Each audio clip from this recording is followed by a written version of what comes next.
2022 का गोवा का चुनाव गोवा वासियों के निर्णय के लिए बहुत मायने रखता है। गोवा एक शांत प्रदेश है। गोवा 10 साल से धीरे धीरे विकास के रास्ते पर आगे बढ़ चुका है और विकास की कई ऊंचाइयों को गोवा ने छुआ है। अब जरूरत है गोवा के हर गांव के अंदर समृद्धि पहुंचाने। 10 साल तक भारतीय जनता पार्टी के स्थिरता युक्त शासन में 7.5 साल तक मोदी जी के नेतृत्व में भारतीय जनता पार्टी की ये डबल इंजन सरकार पहले मनोहर पर्रिकर जी ने चलाई, फिर प्रमोद जी ने चलाई। इसने गोवा के अंदर विकास के ढेर सारे काम समाप्त किए।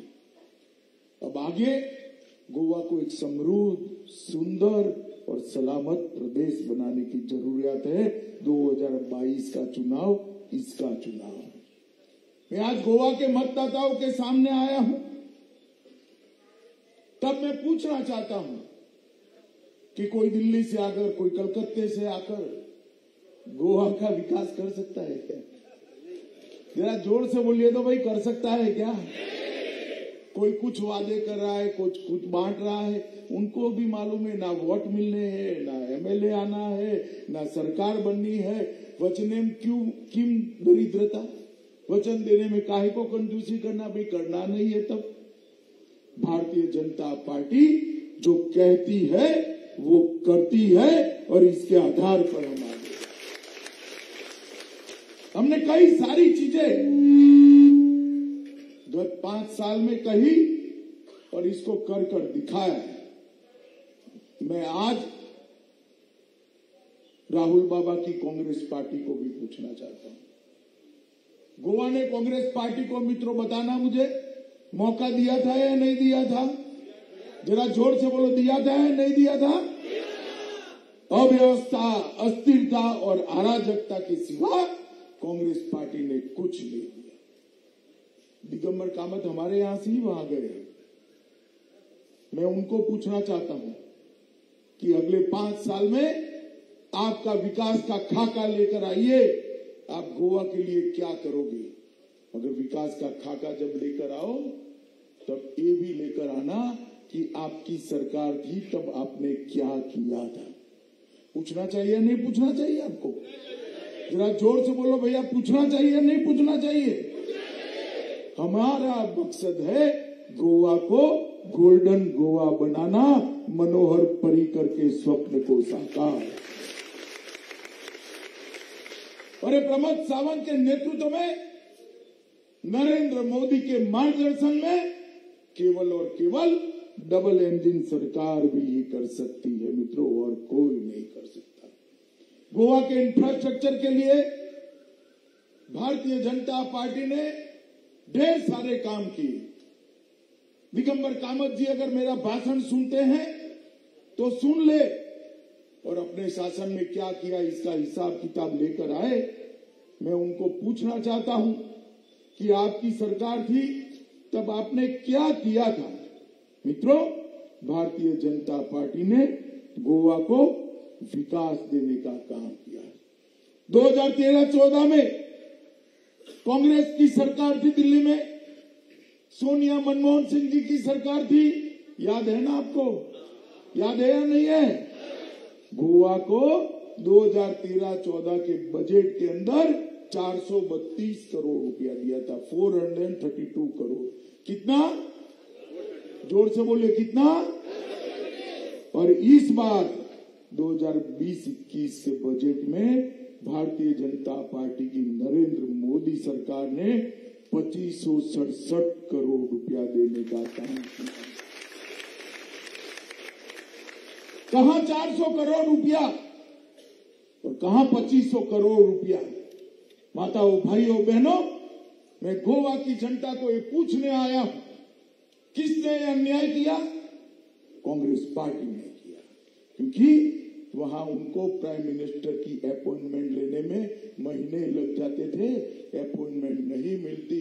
मैं देश का गृह मंत्री हूं, प्रमोद सावंत फोन करे बगैर आ जाते हैं और फोन करे बगैर घर पे मैं तैयार होता हूं, तब तक मेरे घर पर ही नाश्ता कर कर बैठे हुए होते हैं कि अमित भाई ये गोवा की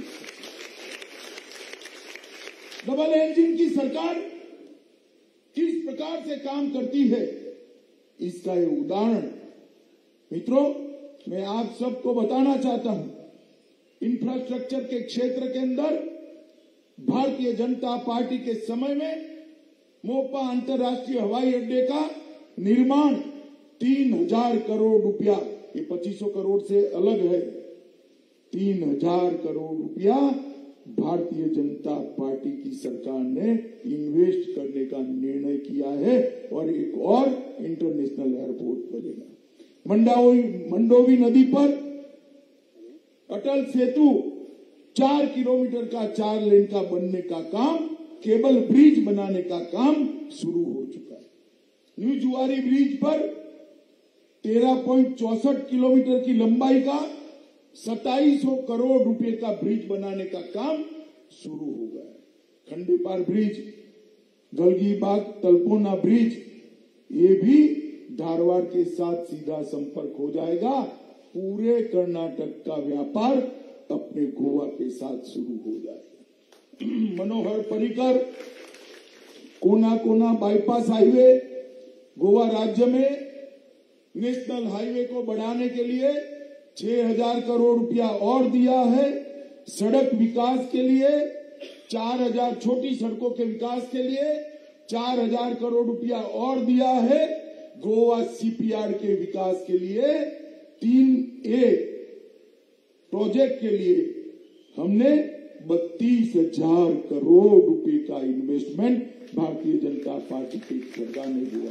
10,000 लोगों को इसको रोजगार मिलने की संभावना है और हमने विश्व स्तरीय शिप बिल्डिंग इकोसिस्टम तैयार करने के लिए यहाँ के 49 इंडस्ट्री का एक संघ बनाकर इसके साथ MOU किया है।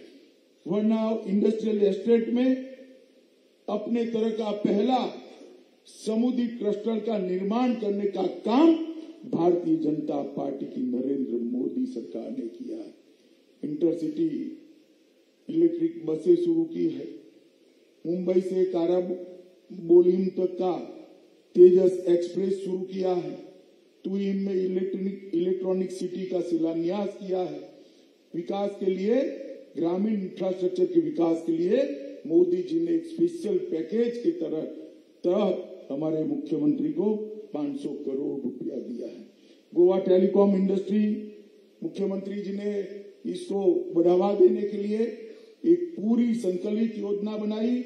144 टावर पूरे ग्रामीण गोवा में फैला दिए हैं, जिससे कनेक्टिविटी 95% तक पहुंचने की संभावना है। मित्रों, प्रधानमंत्री जी ने गोवा को यहाँ पर ब्रिक्स की 15 देशों के राष्ट्राध्यक्षों के पास यहाँ लाकर गोवा के टूरिज्म को बढ़ावा देने का काम भी देश के प्रधानमंत्री नरेंद्र मोदी जी ने किया है। ढेर सारी फ्लैगशिप योजनाएं, गरीबों की योजनाएं, उज्ज्वला योजना हो, गरीबों के घर में शौचालय बनाने हो, 1.5 लाख गरीबों के घर में शौचालय बनाने का काम हुआ। जल जीवन मिशन 2,63,000 परिवारों को पीने का पानी पहुंचाने का काम हुआ है। सौभाग्य योजना के तहत 1.28 लाख गरीबों के घर में आजादी के बाद पहली बार बिजली पहुंचाने का काम हुआ है। मित्रों, प्रधानमंत्री गरीब अन्न योजना के तहत 1.42 लाख 1,42,000 परिवारों को 2 साल तक प्रति व्यक्ति 5 किलो अनाज फ्री ऑफ कॉस्ट देने का काम ये भारतीय जनता पार्टी। और मैं बधाई देना चाहता हूं प्रमोद जी को। मोदी जी ने फ्री ऑफ कॉस्ट टीका लगाने की बात करी, मगर पूरे देश में 100% वैक्सीनेशन करने वाला राज्य अगर कोई था तो अपना गोवा था, जिसके कारण गोवा इसको काम कहते हैं। मैं पूछना चाहता हूं दिगंबर जी को कि आपने क्या किया 5 साल? हमने इस 10 साल के अंदर 21 नए कॉलेज और यूनिवर्सिटी बनाने का काम किया। 49 से बढ़कर कॉलेजों की संख्या को 70 तक पहुंचाने का काम किया।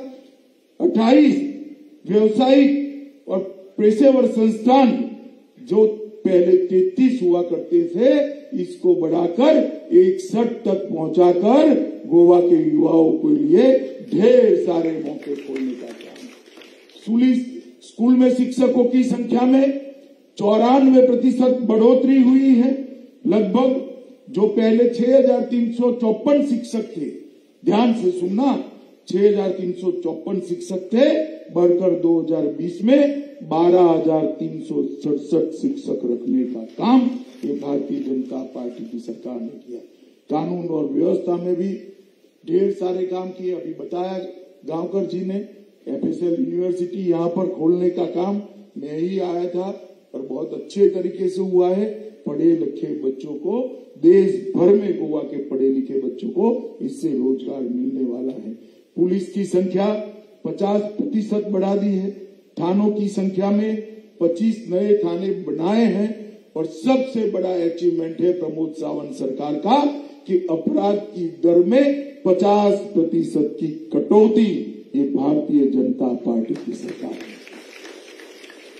दिगंबर कामत जी जरा पूछे, गोवा के सांस्कृतिक जितने भी धरोहर थी, नरवेनो में सप्तकोटेश्वर मंदिर, काबो दे रामा का किला, खोरजुए किला, चापोरा किला, एलोना फोर्ट और लोरिस चर्च, इस सब का पुनरुद्धार करने का काम भारतीय जनता पार्टी की सरकार ने किया है मित्रों। और सबसे बड़ी बात है कि मोदी जी ने गोवा के विकास के लिए कार्य योजना बना दी। यहाँ विपक्ष के पास कोई एजेंडा नहीं है भैया। एक पार्टी नई नई आई है, हम ये दे देंगे, हम वो दे देंगे, हम फला देंगे, हम टिका देंगे। ठीक है, अच्छा है, वो कहते नहीं है, वरना कहेंगे कि हर घर का रूफटॉप हम सोने का बनाकर दे देंगे। कोई कर सकता है क्या? कर सकता है? वो कर सकते हैं क्योंकि उनको सिर्फ वादा ही करना है, बाद में चले जाना है। वादा करने में क्यों कोई कंजूसाई करेगा? बताओ भाई, करेगा कंजूसाई? कंजूसाई तो वो करेगा, सोच विचार कर वो बोलेगा जो करना चाहता है। हमने इतने सालों तक नहीं कहा। जब सुप्रीम कोर्ट के माइनिंग के ऑर्डर का पूरा अभ्यास हो गया, 4 बार मुख्यमंत्री जी दिल्ली आए, मैं और हमारे माइन मंत्री प्रहलाद जोशी जी कई बार बैठे, अटॉर्नी जनरल को, सॉलिसिटर जनरल को बिठाया, इसका रास्ता निकला। इसके लिए भारत सरकार ने स्पेशल डंपिंग पॉलिसी बनाई और वो डंपिंग पॉलिसी के बाद अब मिनरल कॉर्पोरेशन बनाने का काम चुनाव के पहले ही प्रमोद जी ने पूरा किया है। मैं कहकर चाहता हूं, चुनाव के बाद पारदर्शी नीलामी के जरिए गोवा की माइनिंग इंडस्ट्री 2 गुना जोश के साथ काम करना शुरू कर। भारतीय जनता पार्टी जो कहती है वो करती। मित्रों, आप सभी लोग बताओ मुझे, हमारा कश्मीर भारत का हिस्सा हो या न हो, आप क्या चाहते हैं? हिस्सा होना चाहिए या नहीं होना चाहिए? जोर से बोलिए, होना चाहिए या नहीं होना चाहिए?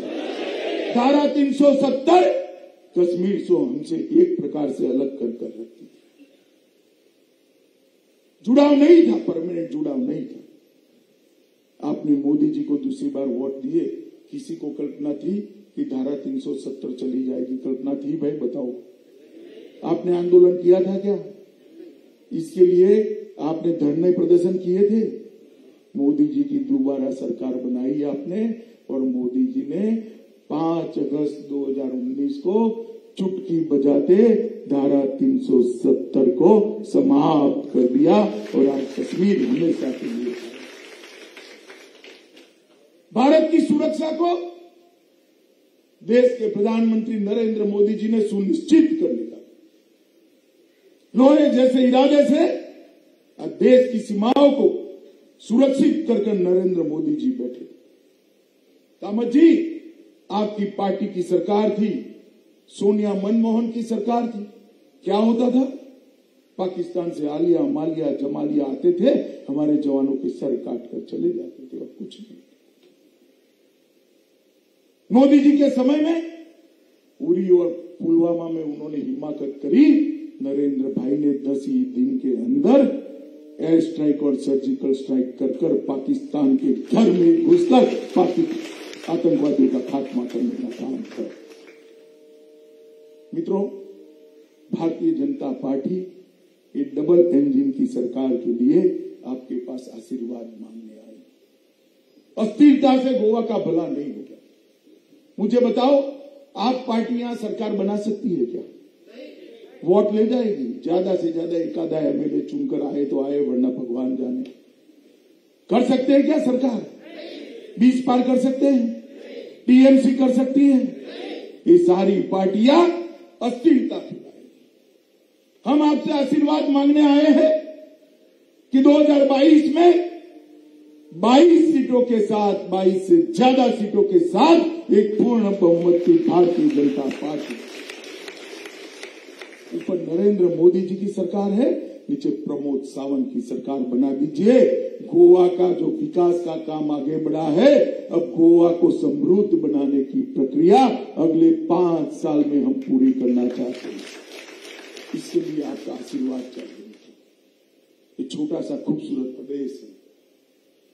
मैं हमेशा कहता हूं कि भारत का नक्शा लेकर बैठो तो गोवा शायद दिखाई भी नहीं पड़े, मगर गोवा का अपना एक महत्व है, इसकी संस्कृति है, इसका इतिहास है। जैसे एक खूबसूरत बच्ची के भाल पर छोटी सी एक बिंदिया लगा दो तो उसका चेहरा कितना सुंदर लगता है, इस प्रकार से भारत मां के भाल पर गोवा एक बिंदिया है। इसको हम खूबसूरत बनाना चाहते हैं, इसको गोल्डन गोवा में परिवर्तित करना चाहते हैं, इसको समृद्ध बनाना चाहते हैं, इसको सलामत बनाना चाहते हैं। मित्रों, इसलिए हम आपके आशीर्वाद मांगने आए हैं। आज गांवकर साहब के लिए मैं प्रचार करने आया हूं। मेरे साथ प्रचंड ध्वनि से भारत माता की जय बोलकर, यहां आ जाओ गांवकर जी, यहां आ जाओ। प्रचंड ध्वनि से गांवकर जी के लिए 2 हाथ ऊपर उठाकर भारत मां का जयकारा लगाइए, उनको आशीर्वाद दीजिए। बोलिए भारत माता की, भारत माता की, भारत माता की, वंदे वंदे। Subscribe now and press the bell icon. Never miss an update.